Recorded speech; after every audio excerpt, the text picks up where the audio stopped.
നമ്മളെ കള്ളാറ് ടൗണിലൊരു വായനശാലയുടെ അവസ്ഥയാണിത്.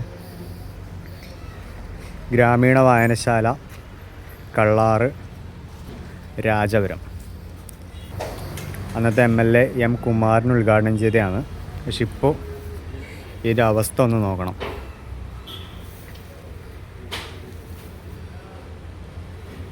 ആർക്കും ഉപകാരമില്ലാതെ ഇങ്ങനെ കിടക്കുന്നതാണ്. ഇതിൻ്റെ ഉള്ളിലില്ലാത്ത സാധനം ഒന്നുമില്ല. പൂട്ടിയിട്ടിട്ടുണ്ട്. ജനലുകളെല്ലാം തുറന്നിട്ടുണ്ട്. തുരുമ്പ് പിടിച്ച 2-3 കസേര ഉണ്ട്. കുറേ സൈക്കിളുണ്ട്, കുറേ അലോഡ് സൈക്കിളുണ്ട്, പിന്നെ കുറേ കുപ്പികളുണ്ട്. അതല്ലാതെ വേറൊരു സാധനം ഈ ഭാഗത്തില്ല. പിന്നെ ഉൾഭാഗത്തേക്ക് നോക്കിയാൽ ജനൽ തുറന്നിട്ടുണ്ട്. ഉൾഭാഗത്തേക്ക് നോക്കിയാൽ തന്നെയാണ് അവസ്ഥ. പുസ്തകങ്ങൾ ഇഷ്ടംപോലെ ഉണ്ട്. അപ്പുറത്ത് കാണുന്ന അലമാരയിൽ പുസ്തകങ്ങൾ ഇഷ്ടംപോലെ ഉണ്ട്.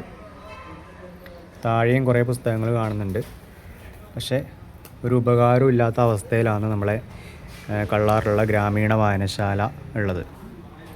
ഇതിൻ്റെ ഉള്ളിലേക്കുള്ള വീഡിയോസ് എടുക്കാൻ പറ്റുന്നില്ല. ഇതിൻ്റെ അവസ്ഥ എങ്ങനെയാണ്? അപ്പോൾ നമ്മൾ അധികാരികളൊന്ന് ശ്രദ്ധിച്ച് നാട്ടുകാർക്ക് ഉപകാരപ്പെടുന്ന രീതിയിൽ ഈ ഒരു വായനശാലേനെ മാറ്റിയെടുത്താൽ വരും തലമുറയ്ക്കെങ്കിലും ഒരു നല്ല രീതിയിൽ ഉപകാരപ്പെടുന്ന രീതിയിൽ ഈ വായനശാലേനെ മാറ്റിയെടുക്കാൻ നമുക്ക് പറ്റും. കാരണം നല്ലൊരു ബിൽഡിങ്ങാണ്. ആ ബിൽഡിങ് വെറുതെ കളയുന്നതാണിപ്പോൾ. എല്ലാ സൗകര്യങ്ങളും ഉണ്ട്. TV അടക്കം ഇതിൻ്റെ ഉള്ളിലുണ്ട്. TV ആണ്.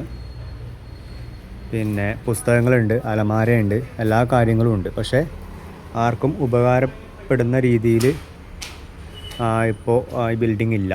അതായത് പൂട്ടിക്കിടക്കുന്നുണ്ട്. പുറത്ത് ഇഷ്ടംപോലെ വേസ്റ്റ് ഉണ്ട്. ഉള്ളിൽ മൊത്തം വല പിടിച്ചിട്ടുണ്ട്. ഉള്ളിൽ ഇല്ലാത്ത സാധനമൊന്നുമില്ല ഉള്ളിൽ. ഇതാണ് ഉള്ളിലത്തെ അവസ്ഥ. കുറേ കടലാസും പേപ്പറും അല്ലാതെ കുറേ പുസ്തകങ്ങളുണ്ട്. അപ്പുറത്തെ അലമാരയിൽ നിറച്ചും പുസ്തകങ്ങളുണ്ട്. പക്ഷേ ഇതൊന്നും ഉപകാരപ്പെടാത്തൊരവസ്ഥയാണ്. അപ്പോൾ നമ്മൾ അധികാരികൾ ഒന്ന് ഇടപെട്ടിട്ട് ഇത് നാട്ടുകാർക്ക് ഉപകാരപ്പെടുന്ന രീതിയിലാക്കിയാൽ അത്രയും നല്ലതായിരിക്കും. കാരണം നമ്മുടെ നാട്ടിലൊരു വായനശാല വെറുതെ നശിക്കാൻ പാടില്ലല്ലോ.